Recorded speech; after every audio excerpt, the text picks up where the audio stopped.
ছাৰবিদসকল ৰাজ্য চৰকাৰৰ কৰ্মচাৰীসকলৰ কাৰণে এক বিশেষ জাননী প্ৰকাশ পাইছে, য'ত আপোনালোকৰ দৰমহা সমপৰ্যায় পোৱা সন্দৰ্ভত, আনহাতে MA CPS সমপৰ্যায়ৰ লাভালাভ পোৱা সন্দৰ্ভত, আনহাতে ইকুৱেলাইজেশ্যন অফ ROPৰ সন্দৰ্ভত এক বিশেষ খবৰ প্ৰকাশ পাইছে,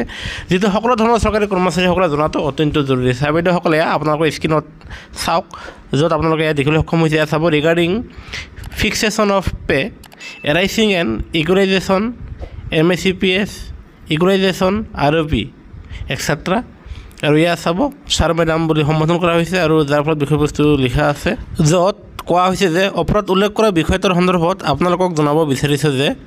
সদৌ অসম প্ৰাথমিক টেট উত্তীৰ্ণ শিক্ষক সমাজে বিভিন্ন দাবী সন্দৰ্ভত এই আবেদন দাখিল কৰিছে, আৰু ইয়াৰ উত্তৰত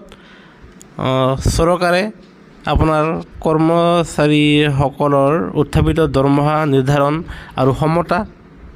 MSPS আৰু সমকৰণ ROP আদিৰ সন্দৰ্ভত নিৰ্দেশনা জাৰি কৰিছে, যাতে প্ৰৱেশ চাহিদা আৰু দীৰ্ঘদিনীয়া নিৰ্ধাৰণ পুনৰুদ্ধাৰ এৰাই চলিব পাৰিব। আৰু এই সন্দৰ্ভত জিলাখনৰ স্থায়ী গোচৰ নিষ্পত্তিৰ বাবে জিলা দৰমহা নিৰ্ধাৰণ সমিতিৰ ওচৰত বিষয়টো লৈ যাবলৈ অনুৰোধ জনোৱা হৈছে, আৰু যাৰ ফলত যি চৰকাৰী কৰ্মচাৰীসকলৰ